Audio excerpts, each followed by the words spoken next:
Hey everybody, just going to take a quick break from the show to tell you a little bit about Shutterfly. If you're like us, you take a lot of pictures because you have a camera right in your hand all the time. How would you not take a lot of pictures? And we're taking all these pictures, more than we've ever taken in the history of the world.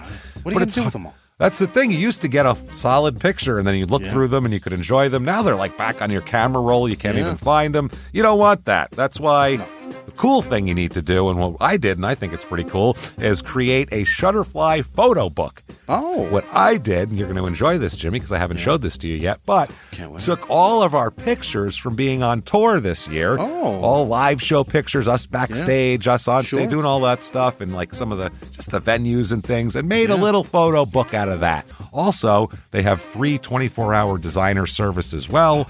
With their 24-hour designer service, a professional designer is going to lay out the book for you for free in just a day. Make something that means something with Shutterfly. Enjoy 40% off orders over $29 with promo code SMALLTOWN. See site for promotional details. And now back to the show.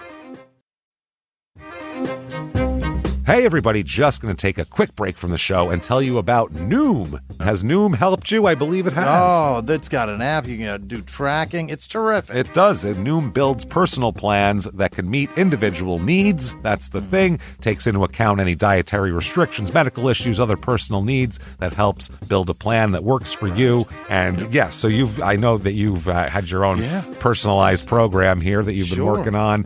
And it's weight loss This is weight loss results that last. They stick around because you get yourself into a lifestyle change. That's what matters. That's mainly it. You can't just say, I'm going to cut that out for a month and then go back. That's not what it is.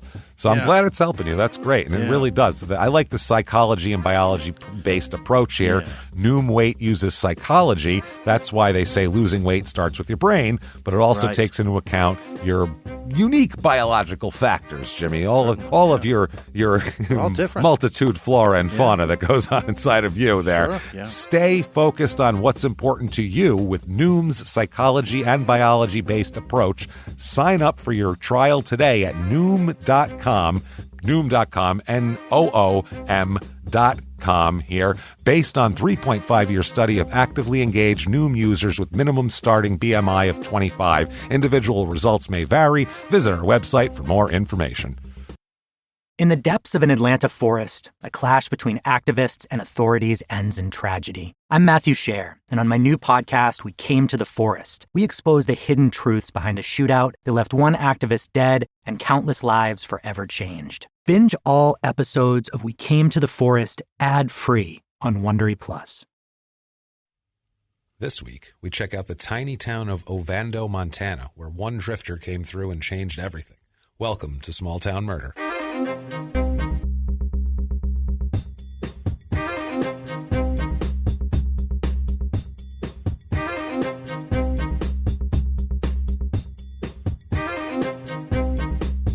Hello, everybody. Welcome back to Small Town Murder. That music gets me jacked. It does. It gets me pumped up. My name's James Pietragallo. I'm here with my co-host. I'm Jimmy Whisman. Man, we're excited to be here this week.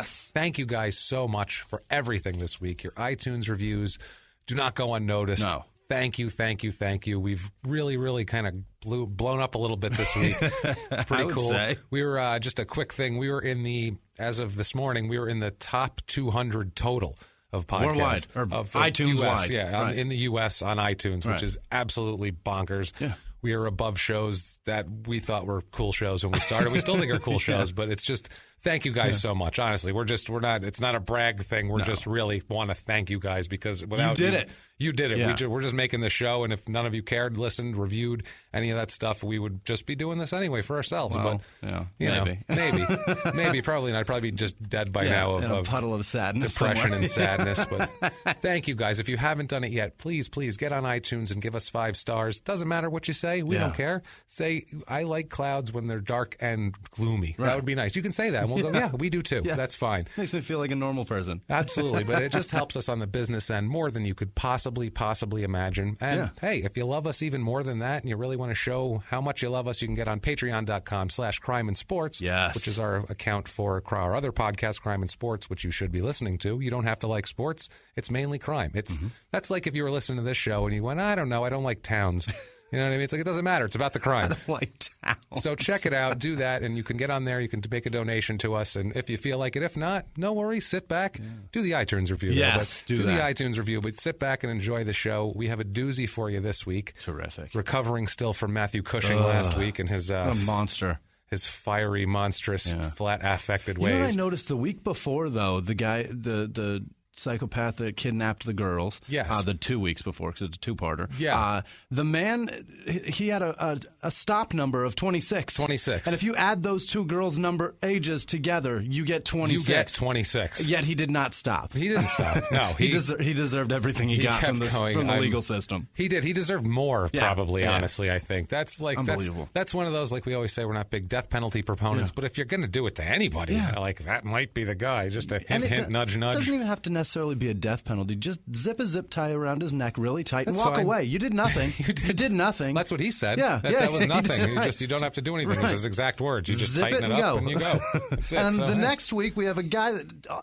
How did we top that? How did we find a guy that's just as cold-hearted and maybe worse? Well, you find a guy who kills his entire family, Holy shit. including the dog. The dog! And then burns the house to the ground. So, yeah, we're building up. We have another guy this week. Guess what? Not a nice guy. Shocker, Hell-bent right? on destruction. Are you shocked about that? Everybody little should bit. be a little surprised. You know what I mean? Just got to do the disclaimer as usual here.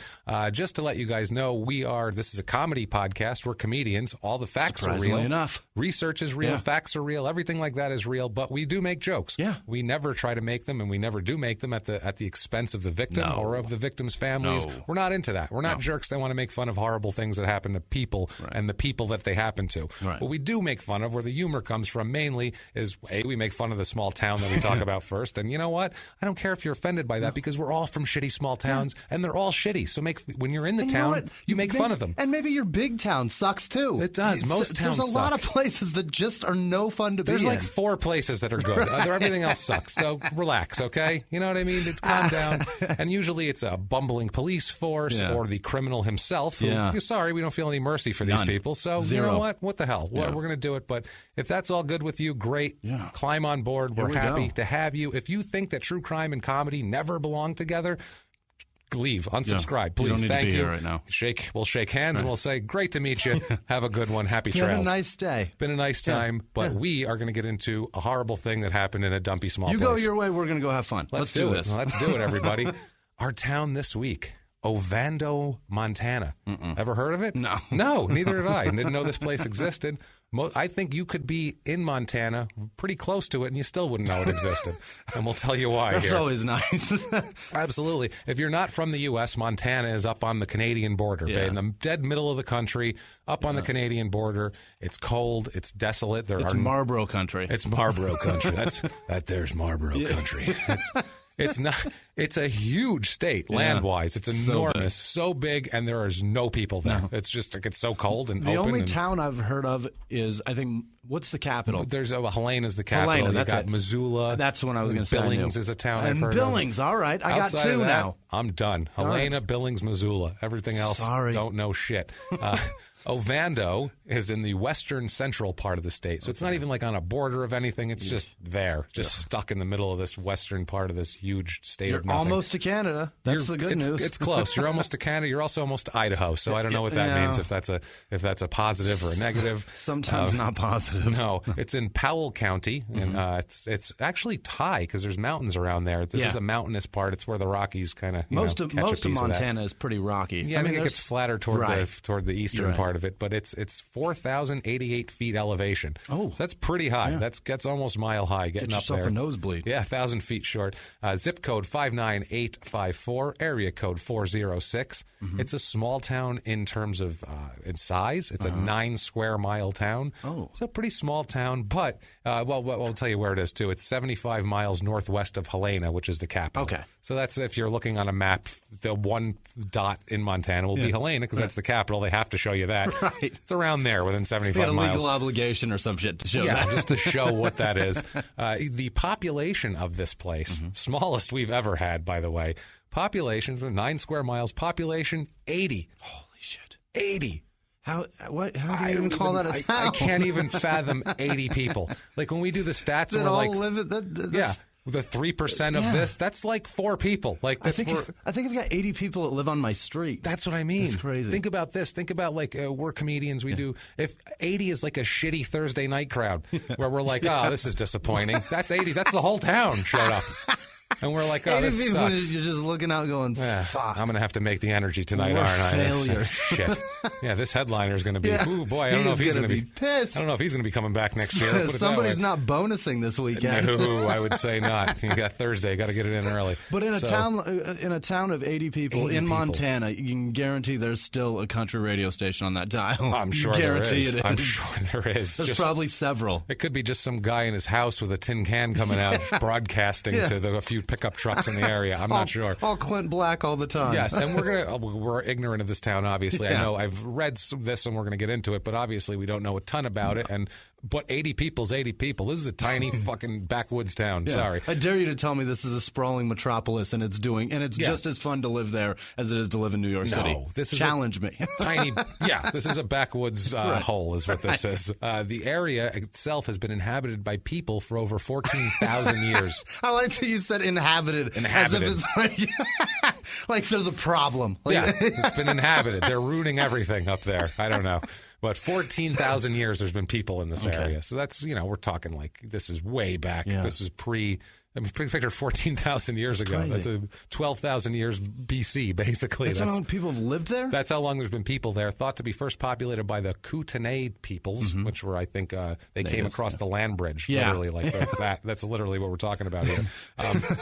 Absolutely. They found their way through Pangea and landed there. That's exactly what happened. Yeah, this is what we're talking about, the people who found this place. Eventually heavily populated by all the Indian tribes around there, all the native tribes. The Nez Perce were the ones that really had their claws into the place. They really were holding on to it. It's a buffalo hunting area around here, so it was always a source of fighting for local tribes. This is where tribes fight over buffalo. Awesome. Tribes will wander in, hey, there's buffalo over here, and they're like, no, this is our land, and then it turns into a wire, the wire style corner drug dealing beef.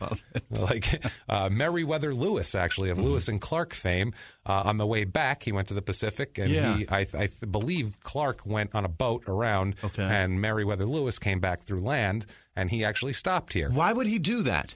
I don't know why you'd want to do that again. That's a story that I didn't know. Yeah, he came back through land. He was like, you know what? I'm going to do that again backwards. Let's do that. That was fucking terrible. Let's do it again. Let's do it again. Did he take Sacagawea with him? I think no. They left too. So she jumped on the boat, and they already were through the path there. I think he did it a lot lighter. Half the problem of and this is way off base, but half the problem I've seen a lot on Lewis and Clark. Half the problem with Lewis and Clark was how much shit they had. They had tons of people and ships and boats and things, and they had so much shit. It's not a fucking explorer. It was such a huge thing to do a company move. Yeah. Like, we're moving out, and it takes a day just to get ready to move to go somewhere. Whereas on the way back, I think he moved pretty quickly, him and his dog and probably a few other people. And he's like, now I know where all the food sources is, so I'll just bring... Absolutely. So, he stayed there on the way back. The Nez Perce tribe took care of him on the way back because I think they had heard about him on the way in because they made friends with a lot of tribes. It was interesting. There was an important Indian trail that came up the Blackfoot River from Missoula into this area, and there's a gorge called Hell Gate, which sounds awesome, and it's just like it sounds because the Blackfeet Indians would wait for people to come into this gorge to go hunt buffalo, and then they just get them from a place of higher ground. They just slaughter them. So it's called Hell Gate. So you come in there, you get slaughtered by these people. You're going to hell right now. That's awesome. Through this gate. Yeah. Yes, there's the gate, there's hell. Go ahead. The first non-natives coming in here, the first basically white people settling this area was in the 1870s. Really? This is some Old West shit, man. This is like this town is Deadwood. Deadwood, yeah. It's total Deadwood. Like Wild. It's incredible, this town. And it's pretty much Deadwood, That'd be awesome if they're still that way today. Yeah, right. You just go up there and there's no cars. It's just horses and buildings. Horses and guns. Just shit in the street. Whiskey swilling, just crazy people. That's awesome. You look at somebody wrong and they shoot you in the streets. That would be a really fun town. I would visit that town. That would be like Westworld, actually. Boy. Yeah. Like Westworld. Yeah. I think we just invented a show that already happened. Perfect. So, this is the type of town like Wyatt Earp would come in to clean up. You know what I mean? Like, it's got, in 1883, this is 6 years before Montana even became a state, the first post office was built by a man named Ovando Hoyt. So I wonder where that came from. Gotcha. Yeah, he builds and operates it. Also, too, the Blackfoot Telephone Company, which still operates today, was founded in 1882 when a guy named Charles Jackways put wire on top of fence post. And then he ran out of fence posts, so he strung the wires from tree to tree.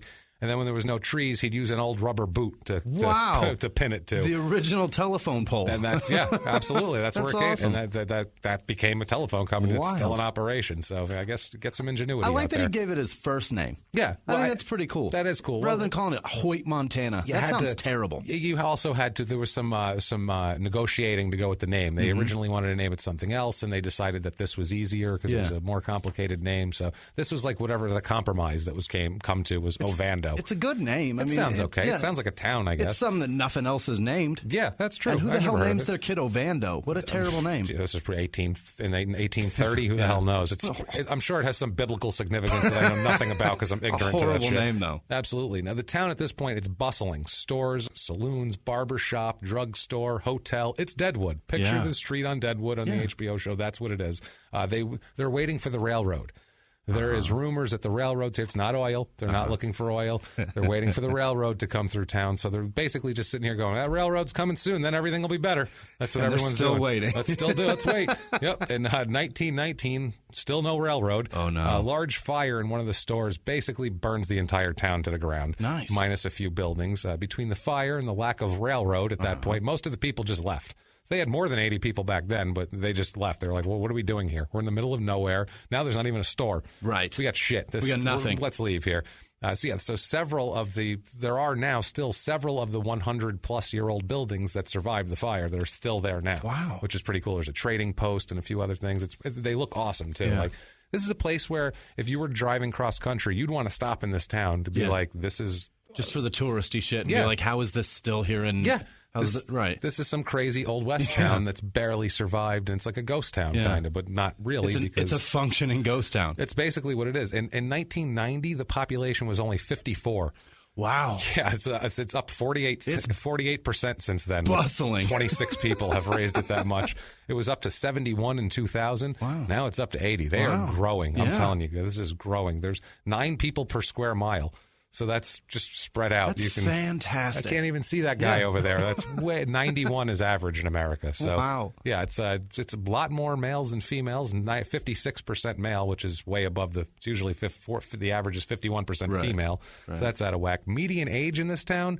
We've discussed some old towns where we're like, there's a lot of old people here. Definitely old people, right. Median age here is 56.5. Holy shit. Yeah, 37.4 is the average. So that's crazy. It's just old people. Yeah. Wait till we get into the breakdown of this. It's crazy. What do you think does that? That's just very, very odd. There's just no people. There are 43 households total. I mean, think about that. There are, between the ages of 0 to 9 in this, children 0 to 9, 0.00%. Wow. No kids under the age of 9. 15 to 17, 0.00%. Wow. 21 to 24, 0.00%. Unbelievable. So there's some like 18 to 20 in there, a few people. 25% of the people there are 60 to 64. 17% are over 65. Wow. Only 7.5% are between the ages of 0 and 25. Wow. There is no. Imagine being a single young person there. What are you doing? Crazy. It's even worse if you're single, because we'll get into this in a second. What a bummer of a life. It's insane. 81% of the people in the town are over 45. Yeah. This is like the Footloose town, but worse. Like the outskirts of the Footloose, where the people this is the town that people in the Footloose town talk shit about. They're like, they're weird out there. We don't dance and shit, but that's weird what they're doing out there. The whole town is a nursing home. It is.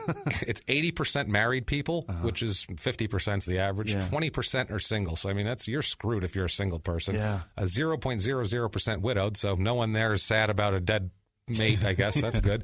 0.00% are single with no children. Interesting. So there's no single, or just a single. There's no single people just hanging out with no kids. Looking at the bar is depressing in this town, man. Racially, about what you'd expect: 92%, 92.5% white, 7.50% black. That's it. No Asians. Wow. 0 Asians. 100% non-Hispanic, it says. So that tells you a lot right there. It's black or white and barely black. And that's a couple of guys. That's all. 24% are religious, which is way under. That's about half the average. 8% of them are Mormon, 6% Catholic, 0.0% Jewish, 0.0% Muslim, as even if I had to say that. It's usually every week. 32% Democrat in this area, 65% vote Republican. Okay. I don't know what they're voting for anyway. Right. No matter what happens friends, it won't affect them at all. It seems like they all agree anyway. Just get together and talk. You could actually get everyone in town and make a consensus. You could actually get everyone together and be like, all right, let's discuss this and come out with a compromise. It's the only town in America that voting day is never fucked up. Never. It's so easy. You can just get, hey, Bob voted wrong. Bob, quit being a dick, Bob, and then they can get it all together. It's amazing. The school in this is wild. This is a quick little stat here. 6.7 students per teacher. 6.7 less than 7 students per teacher. Imagine that. But there's no that's because there's outskirts too. There's unincorporated areas where kids go to school at the school. Yeah, kids go. Not many of them. Obviously, 6.7 per. If you fail, you are a dumb shit. Yeah. If you live in Ovando or around Ovando and your kid failed, they're dumb. Yeah. Teach them how to do a skill because they're going to need it. Because find a trade school. They're literally having one-on-one with these teachers. If they can't get it by then. And they're imagine that there's time to explain things. Oh wait, let's explain it to Johnny. Now let's explain it to Timmy. It's ridiculous. 6 kids. It's unreal, man. It's wild. Not a lot of college graduate type jobs there, as you'd imagine. So that's the college graduates and doctorates and masters way lower than usual. 5% unemployment rate's exactly on the average. That's like 7 people. Yeah. With that kind of unemployment, you just say, hey, Bill, get a fucking job. Bill, all right, we solved the unemployment rate. That's one guy. It's literally like 7 people. It's just a dude that didn't do well in school. That's it's like 7 people. One of them's probably a little slow. One got kicked in the head by a mule when he was younger. He's now, one's just lazy. One's an alcoholic. And then there's just Bill, who's like, come on, somebody fucking hire Bill. All right, he's messing up the whole rate here. We can get it down to 0. Perfect. We've solved unemployment. Done. Household income here is averages about $44,000. $53,000 is the average. 28% make between $40,000 and $50,000. So that's way more than usual. Make that amount. So it's kind of a blue collar-y type of place. As you'd imagine, there's only 80 people. It's in the middle of Montana. Mm-hmm. You would imagine it would be a lot of like highfalutin, snobby Stanford graduates. No, probably not. You don't see that. Not usually. No. 0.00% make over $100,000. So no one in this town makes over $100,000. 23% though make between $75,000 and $100,000. So they probably live nice in this town, I would think. Jobs. What kind of jobs would be in a place like this? Right? 0.0% of these following: engineering, social services, legal, art, media, healthcare, practitioners, firefighters, and law enforcement. None of any of those in this town. That's like what makes every big city thrive. Gone. All of that. All gone. Just take it all away, and what happens? It shrinks to 80 people. It shrinks to 80 people. You get 22% of them jobs are food service and prep jobs, which for the tourists coming in and go, this is a cute town. They can hand them a burger. And they go back to their shack and cry. 36% construction and extraction. I don't know if there's some sort of extraction thing or if it's just, if they're pulling minerals out of the ground or if it's just construction. Isn't that where fracking is done up in Montana? Yes, around there. So I'm sure there's jobs where people are fracking and doing things like that. Destroying Earth. Destroying the Earth. Cost of living, 100 is average. As we say, that's the number that's average. 91 for Ovando is their number. Food, healthcare, and transportation are above average because they're in the middle of nowhere. Yeah, and also, too, you got 80 people. You need to make that town survive, so it better be, kind of steep. That's the thing. Housing, though, 62 out of 100. Wow. Very cheap. Median home cost, $115,000. 186 is the average.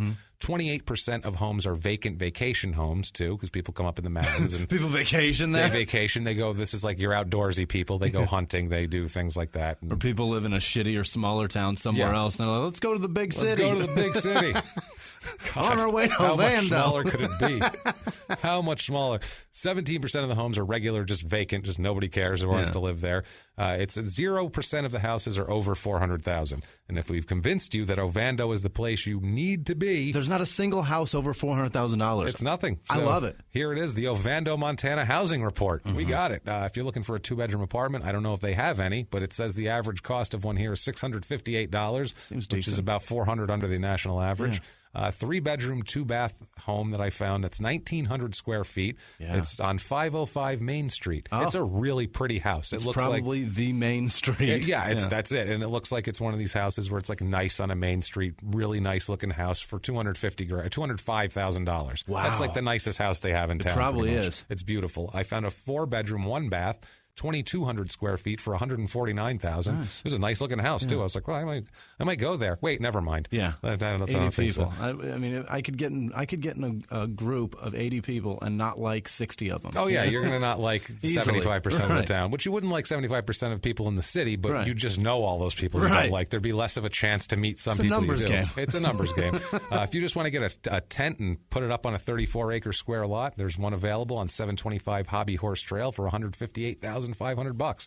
Which 34 acres. That's great. That's a lot of open land, and you never see anybody. You could do anything you want out there. Yeah. You could kill people, bury them on your property. Nobody would ever notice. I think you could shoot a gun on 37 acres and nobody would hear it. Well, let's talk about that if you could. Here, there's going to be some. That's funny you bring that up.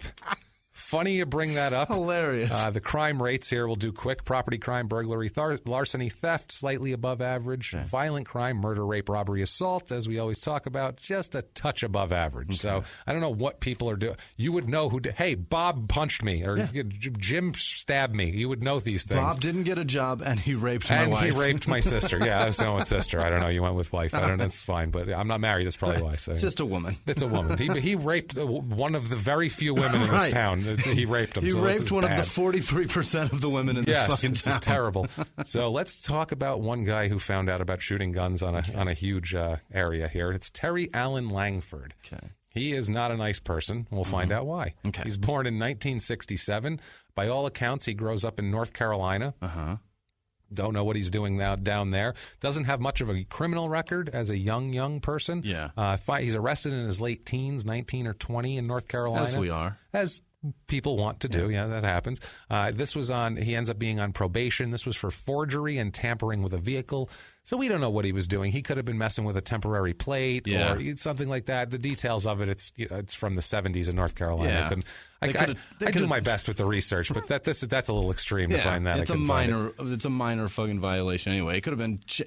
He didn't change the tint when the officer told him to. You never know. Right. The forgery is a little more concerning, but there's a lot of things that fall under forgery. So we'll give him, let's say benefit of the doubt. Young kid, he did something stupid. Benefit of the doubt on this one. Okay. So in June of 1988, he's in North Carolina. He's on probation. He's probably bored down there. He's a restless soul. Yeah. He decides he wants to travel a bit. He is interested in becoming a mountain man. That's his goal. I want to be a mountain man. I'm going to go out west and become a mountain man. I don't think I've ever met one of those. I'm going to Marlboro country to be a mountain man. Or anybody that aspired. Nobody I've ever known to aspire. That's something I was born in the mountains, and I used to shoot possum, and then I became a mountain man, and I started selling the hides. That's it. It's an accident. It's ridiculous. People in the Old West who would do that would be killed. Usually they would go out there and they'd be brutally, they'd be savaged by whoever was out there. Right. Animals, people, it didn't matter. Or lose a duel in the fucking street at noon. They'd be screwed out there. So it's basically, first of all, there's plenty of mountains in North Carolina last time I checked also. I don't know what he was thinking, why he couldn't try it out there. Like, let me try my mountaining out here, and then I'll go mountaineer somewhere else after this. It's an awful long trip to end back at square one. Yeah, this is more like a drifter rather than a mountain man. If you're just wandering, and you could have done that at home. He travels by bus, which is how I want to travel the country. I want to go, I'm going to leave and get on a Greyhound, which is what he does. Gets on a Greyhound, arrives in Montana. He just took a bus to Montana to be a mountain man. That's it. Who does that? I admire it. It's kind of cool because it's kind of like an old-fashioned adventurous thing. That people, nobody does that now. They'd be like, is there Wi-Fi out there? Like, I don't know. You know what I mean? People would be so not okay with doing this. Back then, it was like, I'm going to get in a bus and go sit in the mountains for a while. That seems like a fun thing to do. Let's try it out. As a guy with a wife and kids and tons of responsibility, I fucking want this man's life right now. You want to be a mountain man in Montana. I want to get on a Greyhound and wind up somewhere that I know nothing. Jimmy wants to be a cowboy, everybody. Isn't that nice? Look at that. That's really sweet, Jimmy. Put a little hat on you. Put you up on a horse. It's nice. That's perfect. So he arrived. This is the last week of June. He arrives by bus in Ovando. Gets off the station. I don't even know why there's a bus station there, but I guess for people fleeing the place like crazy. He hikes out of town into a mountainous area. Okay. This is it. I'm a mountain man now. Yeah. He just hangs out in the mountains. Who do you know what to bring? How long you're going to be there? I can't imagine. That's dangerous out there too.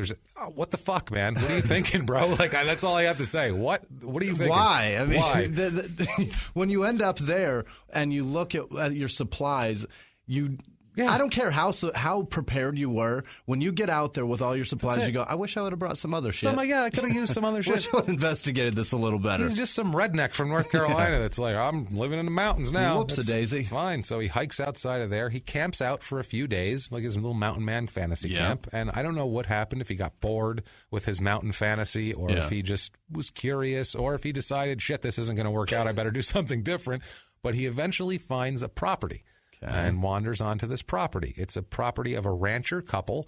It's 46-year-old Edward, or they call him Ned. We'll call him Ned the whole time, Blackwood, and his wife, 47-year-old Celine Blackwood. They live there. They're ranchers. Ned is from Cambridge, Massachusetts originally. He's a former Marine. He's a Vietnam veteran. He's 6'3". He's a boxer, and he does karate.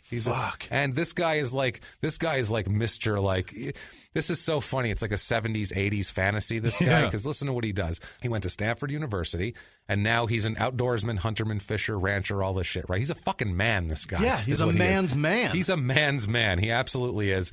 He was a stockbroker in California, in San Francisco, in the 70s, made a whole bunch of money, got out of Vietnam, came back, went to Stanford, became a stockbroker, made a whole bunch of money, checked out of the game, and moved in 1982 to Ovando, Montana. That's the life I want. That's the life. Yeah, he pulled out, made a bunch of money, and said, "We're out. I'm not going to drop dead forever in this little town I found, baby." Yep. Follow me. Let's do it. I'm not going to drop dead of a heart attack when I'm 49 years old. Let's not do this. So let's go be ranchers and live a life. This is the life of luxury. Yeah, that's what he's got. He buys 400 acres up there. 400 acres. Does. He's got land. He's spread out where it's safe, right? Yeah. Let's find out how safe it is. This is like Funny Farm, I picture. Like he's like Chevy Chase moving out there. You know? But he's actually a man and can do this shit. He's not like, trying to figure out how to deal with the mailman, When they said it was hardwood floors, they meant hard wood floors. That is the best. That's my favorite line. God. That, and then when the guy goes, "Honey, were there any more apples left?" Yeah. And she's like, "Nope, not." There's a core sitting there. He finds it's one of the best movies ever. It really is. Celine is originally from upstate New York. I think they met back east and whatever. They got together young. They were together a long time. Yeah. Now, Langford, this is the first week of July. He's still creeping around the property, their property. He camps on or near their property for a few days watching them.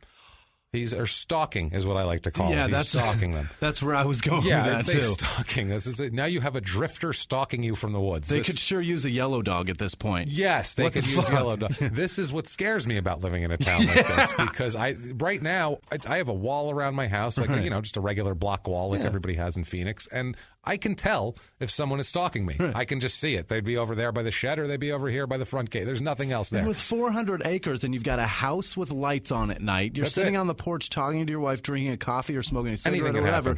Some dude can just be sitting off in the bushes, looking at you, whacking his slow tugging, like that creepy he's definitely slow whacking. Tug. That's what I was thinking. No doubt. That creepy slow tug is what he's doing out there. It's horrible. So one evening, he sneaks down near the house from the woods and enters the garage. The garage is open. He sneaks in there. Langford finds a rifle in the garage. Oh, God. And he hides out there and stays in there for the night. So now he's in the garage with a rifle. We have Ned Blackwood and his wife Celine living a wonderful life. Yeah. Think about it. He survived war. Yeah. He came back. He made a bunch of money, and this guy is doing Not everything only that, right. He came back in a time when people hated our military when they came home. He came fine. home and he said, "That's fine. I'm going to go to one of the best colleges in the country. And then I'll go make a bunch of money. And then I'm going to go make money. And then I'm getting the hell out of here and not dealing with the rat race anymore. Get away from getting spit on. This is like defending your life, except it worked out better for defending your life, Albert Brooks. It worked. Or Lost in America, defending your life. I'm picturing him in a Winnebago. It's Lost in America, Albert Brooks. It's what it seems like. This is such a happy ending. Go watch out Lost in America with Albert Brooks. It's terrific. Anyway, So, and watch Defending Your Life too. Albert Brooks and Meryl Streep. It's fantastic, hilarious movie. Anyway, moving on.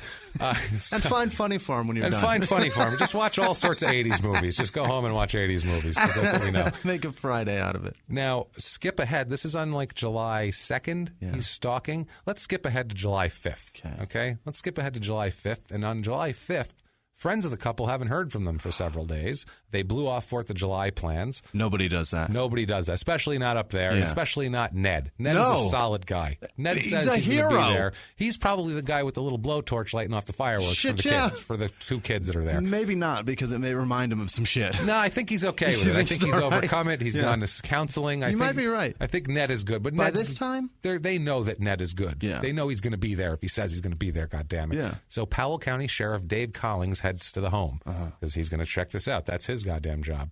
Okay, now let's skip that for a minute and we'll go back. Okay. That's what happens there on the 5th. Now, the day now Ned's, let's go back to Langford in the garage with the rifle, okay? The next day, he's been in the garage all night. Ned enters his garage and he finds Langford pointing a rifle at him. Yeah, this is not great automatically. You're just thinking, okay, this is bad. Langford orders Ned to the ground, to lay on the ground, and makes him call for his wife, Celine. Oh, Jesus. I know at this point I'm like, oh, Jesus, what's he going to do to the wife now? This is horrible. Celine enters the garage, is surprised, obviously, to see a man with a gun. I don't think they're surprised to see any man anywhere because they live on 400 acres in the middle of nowhere. How'd you get here? Yeah, what the hell's going on here? You trekked a long way. Can I get you some water? Yeah, did you ride a mountain lion in here or something? Did you walk all the way up my driveway? Yeah, what the fuck? That's far. Yeah, that's impressive. Can I get you a drink?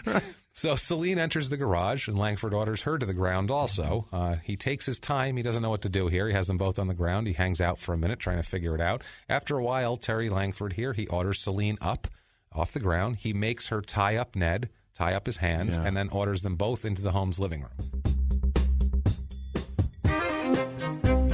Hey, everybody, just going to break away from the show for 1 second to tell you about another one of our sponsors, Blue Apron. BlueApron.com. Oh, we love Blue Apron so much. You get this box that comes to your house. It is it's like a box of gold. That's the best day at my house. It's so great. You open this box and you're like, what is it this week? And you pull out the cards and you see the recipes and you're like, look at these meats. Look at these fresh vegetables. It's incredible. First of all, it's fully pre-portioned. Right. So none of this waste, none of this garbage. You're not going to stuff yourself. And the cost on it's actually really, really good. Less than $10 per person per meal. Blue Apron delivers seasonal recipes along with pre-portioned ingredients to make delicious home-cooked meals, guys.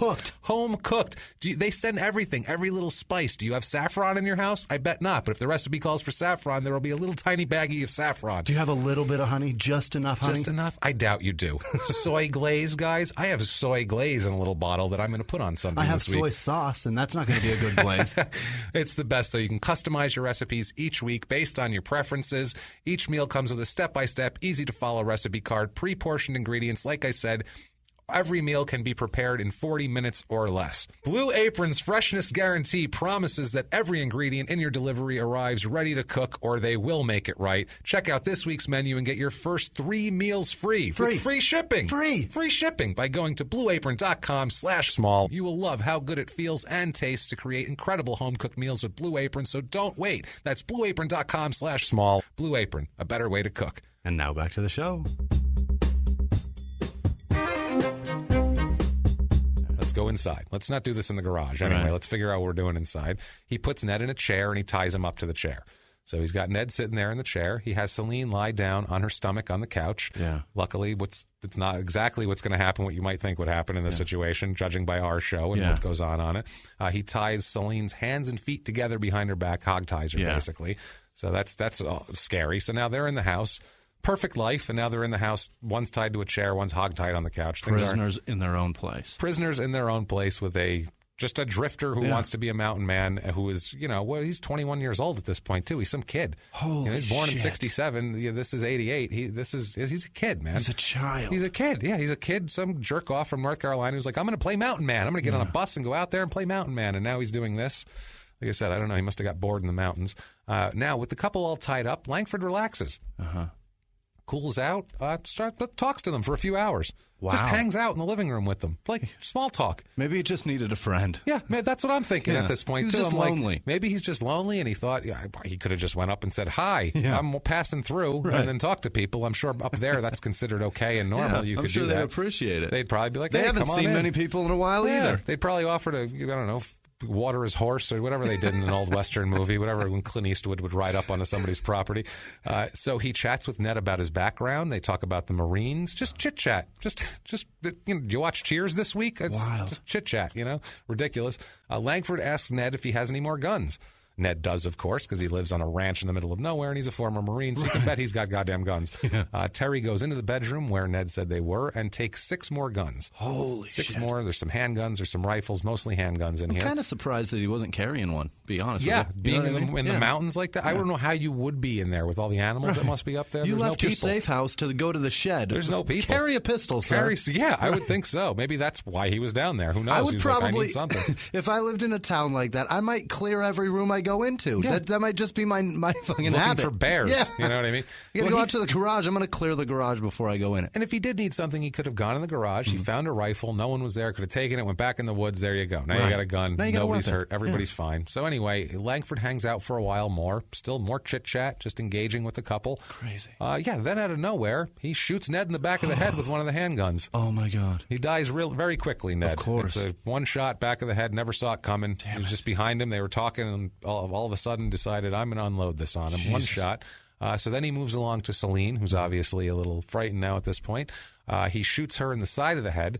She does not die right away. Oh, God. She doesn't die quickly. She stays alive, gasping and choking, obviously. So at this point, what do you do if you're a well, you just shot a person in the head, so you're not a half-decent human being. But even then, even if you're... Get her out of fucking either misery. that or call the fucking hospital. Yeah. Take her and do something. That'd be nice. Help her or do just something. Help her or help her. But no, he cuts her throat. That's his solution. God. Not even another shot. He was that's some bloodthirsty shit. That's bloodthirsty. Yeah, not even another shot. He said, yeah, you know what? That gunshot didn't work. I don't think I trust that now. I'm going to use my trusty knife here that he had with him. So, yeah, he hangs around for a little while in the house with the bodies, just chilling, making a sandwich probably. I don't know what he's fucking doing in there. Right in the fridge for sure. Yeah, you know he is. You know that's the thing. You know he's eating their food, which pissed me off even more. Drinking right out of the orange juice container. He's such an asshole, this guy. The milk jug. You know he is. Gross. Backwashing.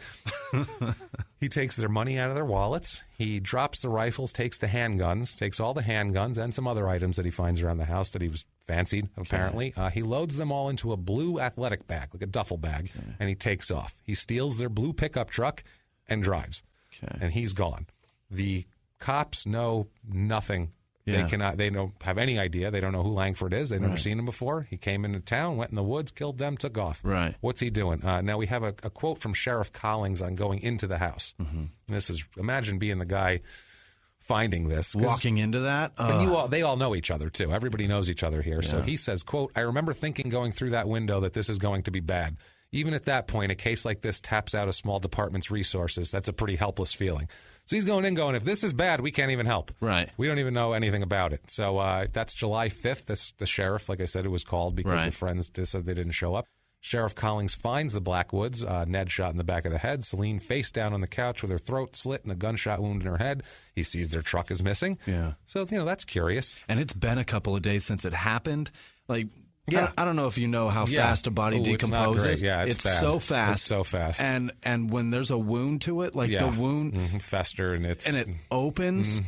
No, he's so terrible. He's walking in on a scene, and this is a small town sheriff. Oh This is Lake Placid David Arquette. You know what I mean? Like, he doesn't know. God, there's a lot of references to bad movies in this episode. Sorry, everybody. That's a bad movie. The others are good. That one sucks. That's hilarious. So anyway, we have a police spokesman sends out a statement on this, and this is how little they could tell about this. Yeah. They say, quote, ordinarily when there's a homicide, there's some connection. The victim knew the perpetrator or there was some reason for the perpetrator to select that victim.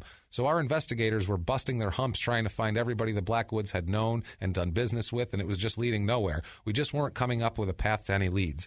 We talked to everybody. That's all 80 of them. Now what? Yeah. So they started thinking, well, Jesus, who knows? I mean, he's from San Francisco. Yeah. He's got money. Maybe he has some shady dealings. Yeah. So they start suspecting it's a contract killing. How shitty is that? Yeah, that's what I mean. They're going around and that's the gossip around town. Like somebody came in and did them in. Wonder what they were up to. And that's what they're all saying about these poor people. That sucks. Who wanted nothing more than to mind their own business, which is unreal. So much so they bought 400 fucking acres. That's what I mean. The biggest piece of land they can buy. So this is how completely clueless they are to anything. A few days after the murders, a man described as a dwarf is found in nearby Fairfield and detained for questioning of the murder. A dwarf is They found. thought the dwarf killed him, so they detained a dwarf. That's how far off they are. There's a guy, completely different guy. They're like, what about the dwarf? Like, he's different. Let's get him. Yeah. I'm sure they talked to the 6 black people first in town, make sure they weren't any. That's how I feel like these cops were like, we talked to everyone they know. Let's talk to the black people, and then we'll round round up the dwarf, and then we'll start from scratch if that doesn't do it. We'll round up the dwarf and have him interview his pixies. Yeah. So the dwarf was released. Just doing fucking black magic to try to find... What the hell? Holy hell. The dwarf is released. That's nice of them to get rid of him. Now, July 7th, the Blackwoods truck, the blue pickup truck, is found in Great Falls, Montana. Okay. He apparently Langford took the couple's truck to Great Falls and then takes a bus, because it's found near a bus station, takes a bus out of town. Okay. He stops in Louisville, Kentucky, of the bus, and takes a cab to Jeffersonville, Indiana. So somebody's on their way back east. Someone decided to go to back. Kentucky and then went north to Indiana? Well, because they're right around there. Well, and we know that he did that because that was on July 7th that was found. We know that where he was because on July 6th, this idiot, Langford, is in Jeffersonville, Indiana, staying at a Star Motel. Okay. He took a cab from the bus station to the Star Motel, by the way. Mm-hmm. He's staying there. He checks in under his real name because he's a complete fucking moron, obviously. Using their money. And has a bunch of their stuff. He's a complete idiot. Now, he's in his room. A maid enters his room. He waits for the maid to enter the room and pulls a knife on her and tries to rob her. Oh, my God. You checked in under your real name, idiot. He's a complete idiot. You're not. They don't even know that you did it. No. What are you doing? He's just trying to rob her. He just needs cash. Okay. So you rob a hotel maid, the people who have cash just bulging out of their pockets all the time. We all know what they make. It's ridiculous. I can see wanting a piece of that exorbitant salary, but I picture him just being on like a fugitive run, like they all know, and then he's just like losing his mind, and he's just got to rob everybody. No, he's just like, let me rob this maid, and so she screams and freaks out. So there's a scene. He takes off because it's a small motel, and everyone's like, "What's going on?" Right. Employees and other guests are chasing him away. She's screaming, "This guy tried to rob me!" Blah blah blah. So he disappears off down the road running. Yeah. He's got no car. He took a cab there. Now on July 27th, 20 days later, 3 weeks after this, police in Jeffersonville, Indiana, find a blue athletic bag. Remember that? Yeah. I remember a blue athletic bag in a wooded area near the Star Motel. There's a clue. Inside the bag, they find several handguns. He didn't do anything with them, apparently. Witnesses at the hotel say they saw Langford fleeing with a blue athletic bag. So they match it to him. It's right on the way out. Police do a check on the guns because they're handguns, and they are traced back to the Blackwoods. Wow. Yeah, not bad. Good police work, Jeffersonville, Indiana. Good job. Or dopey criminal work. A little of both, though. Yeah. It takes two to tango. Yeah, we need an idiot criminal. Does. So we have both here. Now, Montana authorities are notified. Hey, we got some guns and somebody from back there. Now, we have guns and a name, by the way. And a name you might be interested in, possibly. We don't know. One of the guns is found to be the murder weapon when it's tested. So they have that. He still has that. He couldn't have ditched that in all those miles and hundreds of miles of woods between there and there. Yeah. He couldn't have thrown the murder weapon out. There's at least 2 lakes he passed. Because he's an idiot. Oh, God, yeah. He was driving through rural Montana in a pickup truck. Toss it out the window. No one ever found it. Langford's prints are also on the gun, on the murder weapon. Let's just keep it with you. Yeah. His prints are also found in the Blackwoods truck in Great Falls. So there's a lot of connections now. This is getting bad here. August 12th, 1988, in Raleigh, North Carolina, Langford is arrested on a warrant from Indiana for attempted robbery at the hotel. So this is closing in fast. He did everything but jerk off on something. That's what I mean. He might as well have. He left every piece of evidence possible. He might as well have jerked off right on the counter and just left it there and said, here you go, with one of those little evidence cards over it. Just number 1. Just sign his signature in it. Idiot. Yeah, exactly. Jesus Christ. You might as well have. You'd have been fine. So North Carolina authorities contact Montana to notify them of this bullshit that's going on. Yeah. Sheriff Collings and Montana Criminal Investigation Bureau agent Ward McKay both traveled to North Carolina to interview Langford. He makes a complete confession after being confronted with a mountain of physical and you can't even argue evidence. He waives his extradition and goes back voluntarily to Montana because now he's starting to be in the, just whatever thing, as we'll see here. September 1st, 1988, he's charged with 2 counts of deliberate homicide, 2 counts of aggravated kidnapping, and 1 count each of aggravated burglary and robbery and theft. Kind of sounds like even the charges are kind of backwoodsy or old westy. Like deliberate homicide. They don't have first-degree murder there. You know what I mean? We're like. Deliberate murder. Right. I saw that to like deliberate murder. That's just a Montana thing. Right. I looked it up. It's a Montana deliberate murder. We don't do none of them degrees. You either meant to do it or you didn't. Did you do it deliberately? All right, then that's deliberate murder. It was an axe ran him over with the thresher. All right, crazy. Then that's different. It's ridiculous. So 1 week later, his court-appointed attorney, C.F. McKay, not the agent, another fucking McKay. That's the best attorney name ever. C.F. McKay. Yeah. He's I don't know how great he is. He wears a bolo tie. And you know he does. You know he does. C.F. McKay, nice to meet you. I'm representing the criminal CF. I've never met a CF in my life. Me neither. We got to move to Montana. Never even heard of one. He has the court send Langford to the Montana State Hospital at Warm Springs for a psych evaluation because he's either crazy or too stupid to live or something, right? So Langford stays for 54 days in the facility getting looked at and looked over, making sure he's just an idiot, not crazy. He's found sane, no mental defects, besides maybe that he's an asshole, I guess. But besides that, stupid and an asshole. We found him to be stupid and an asshole, but nothing else is wrong I with hope him. There's some paperwork on that. Yes, asshole written on there. So January 5th, 1989, Langford enters a guilty plea to all charges. Yeah. He asked through his attorney for proceedings to be expedited and that he be given the death penalty. Wow. He wants to die, he says. The court decides over Langford's objections that a pre-sentencing report be prepared just to make everything legal and nice and whatever. Langford refuses to be interviewed for the report by the probation officer that does this. Okay. The probation officer that compiled this report said that he was trying to make himself look worse, and he's trying to do this to get retribution on his parents. What did they do to you? Huh. Where did he touch you? Yeah. Where did the man touch you, Terry? Who hugged Good you Lord. Too much or didn't hug you enough? At this point, I don't care because 2 people are dead, so fuck you. I hope nobody hugged you. Ridiculous. So he said that he wanted retribution on his parents? That's just what they took out of it? That's what they took out of it. It's because of other things that he said during the psych evaluation. It's very deliberate, obviously, that his path at this point is very calculated. It is. It's clearly it's everything. He sat in the garage, waited for these people. Yeah. He had all night to think about what he was going to do when he found them. Now that he's in court, everything's very deliberate. Mm-hmm. Like I did it, kill me, all that shit. And he goes deliberate in other directions too. Here, January 26th, 1989 is the sentencing. Langford reiterates his wanting of death. He offers no mitigating evidence to, not get the death penalty. No reason why you shouldn't kill me.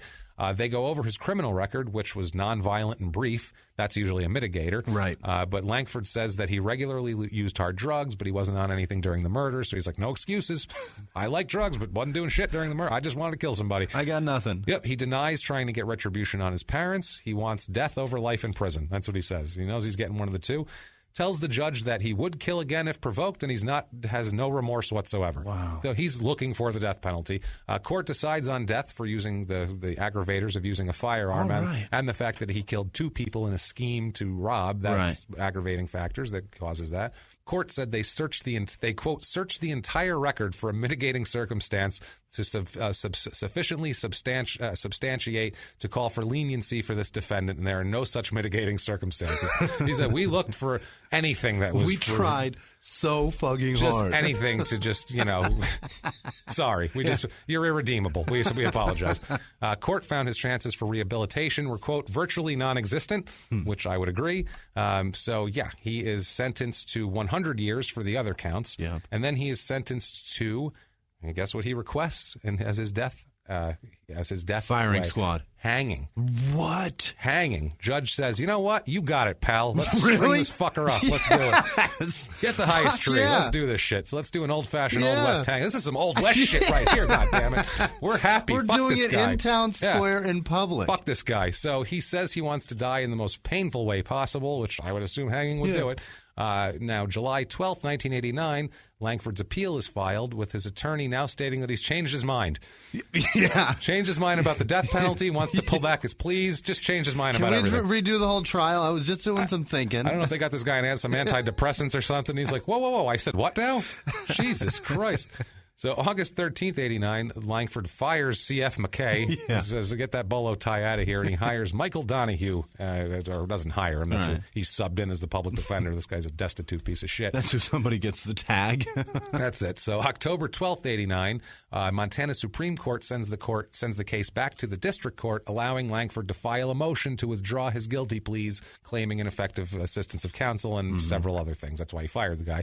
You can't say your counsel sucked and then still have him. You have to fire him first. Yeah. So July 16th, 1990, back in district court where they just sent it, Judge Ted Minzer denies the motion to withdraw the pleas and his motion stating that the hanging is because he was trying to also say that the hanging is an unconstitutional method. Cruel and unusual. He said, well, you asked for it, so it doesn't really matter what they do. So it's legal and you asked. That's right. June 4th, 1991, Montana Supreme Court denies his appeal and affirms Judge Minzer's ruling. They're just like, fuck you, dude. Fuck you. Fall 91. This is interesting. He's in prison while incarcerated at the Deer Lodge, Montana State Prison. There's a huge riot. Okay. And it's a riot, man. This is crazy shit.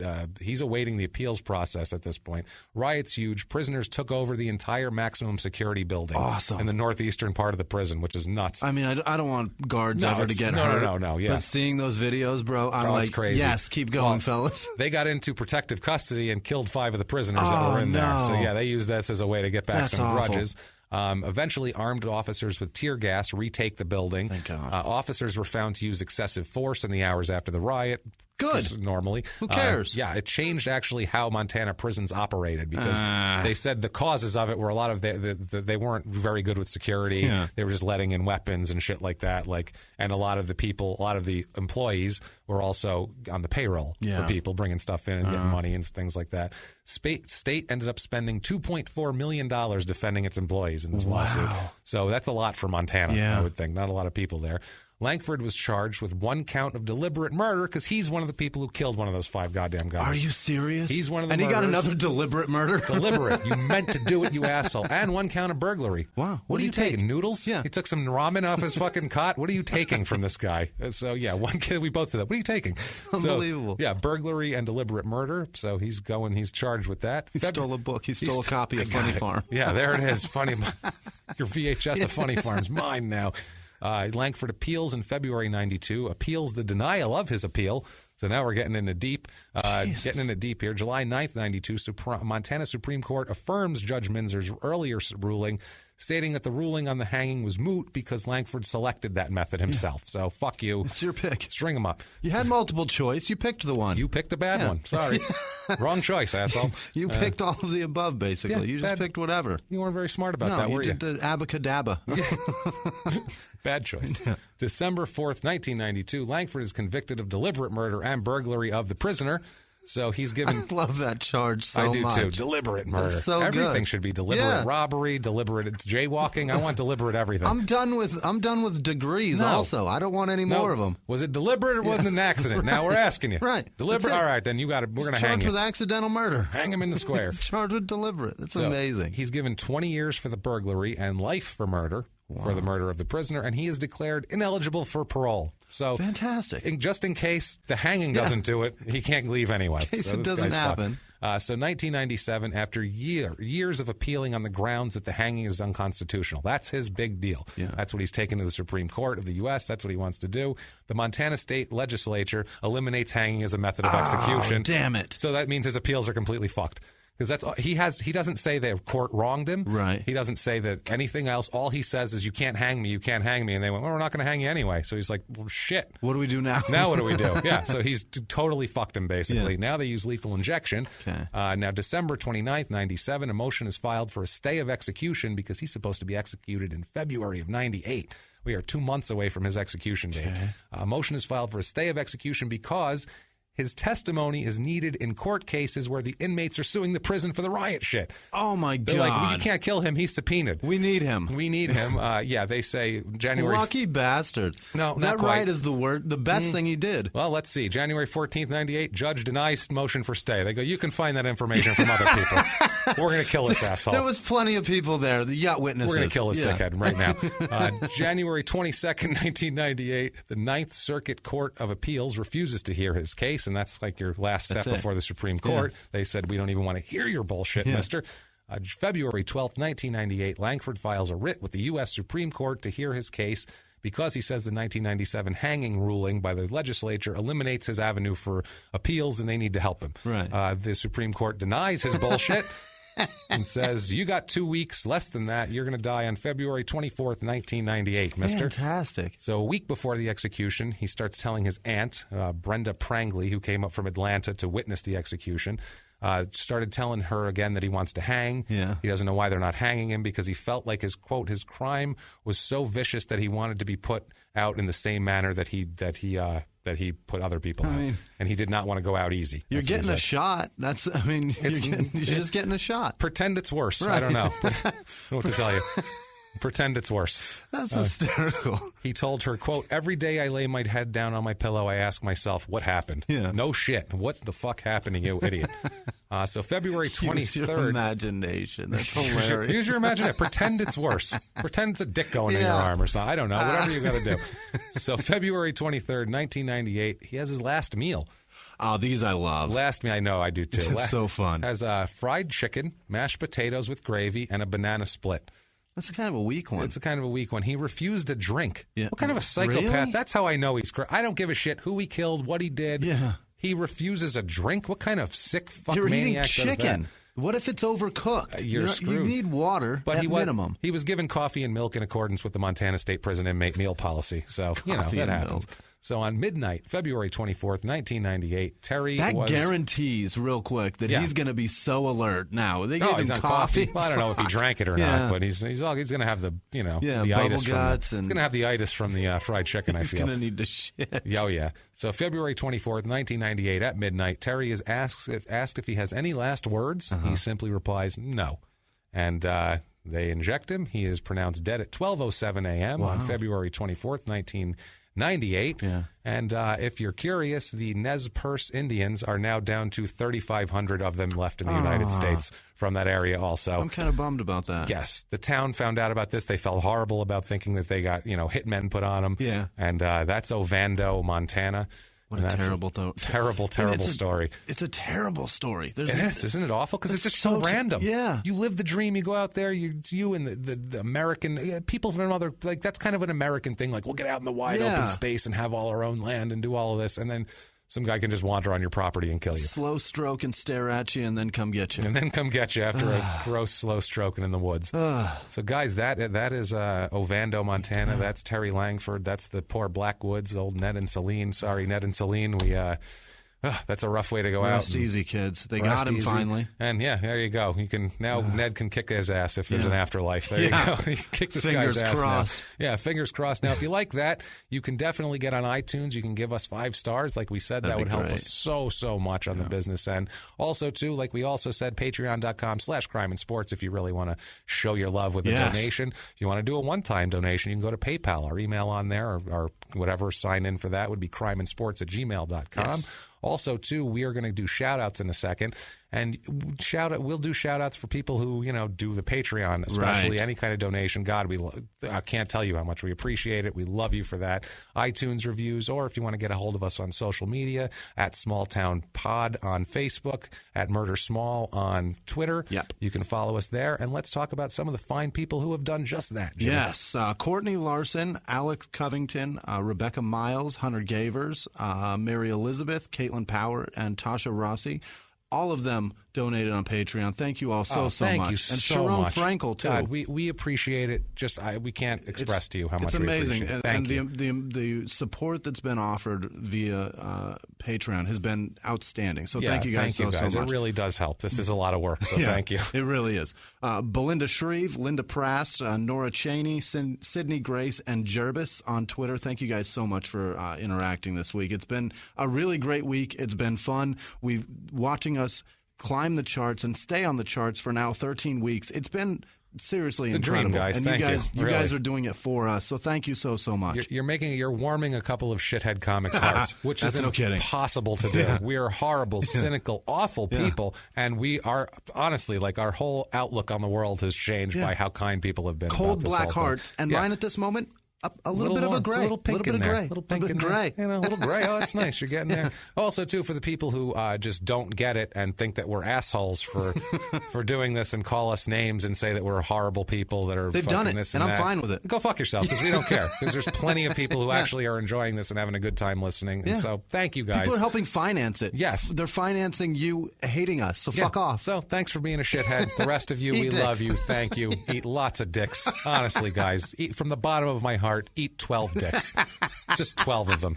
Make it a nice meal. Yes. Besides that, you want to give them your social media, Jimmy? At Whisman Sucks, WHISMAN Sucks on Twitter, Instagram, and Snapchat. Interact and involve yourself. It's been seriously so fun. Definitely.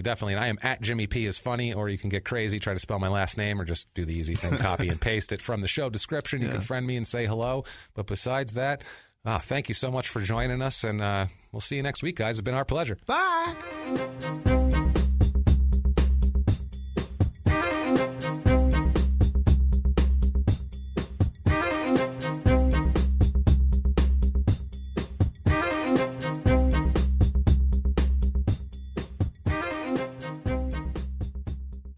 If you like Small Town Murder, you can listen early and ad-free now by joining Wondery Plus in the Wondery app or on Apple Podcasts. Prime members can listen early and ad-free on Amazon Music. Before you go, tell us about yourself by filling out a short survey at Wondery.com/survey.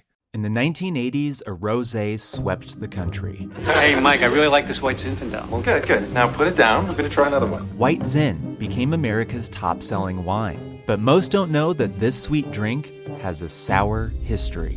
What began in 1986 with counterfeit bottles, a big fraud, a multi-million-dollar fraud, sent investigators chasing one of the most powerful families in the business, the Licciardis. But the closer the feds got to them, the more dangerous things became. It's a story of deceit. At the time, I was paranoid. Threats. You touch my kids, I will kill you. And murder. With a .22 caliber bullet to the head. What started with a scheme to mislabel wine spilled into a blood-soaked battle for succession. Welcome to Bloodvines. You can binge listen to Bloodvines exclusively and ad-free on Wondery Plus. Join Wondery Plus in the Wondery app, Apple Podcasts, or Spotify.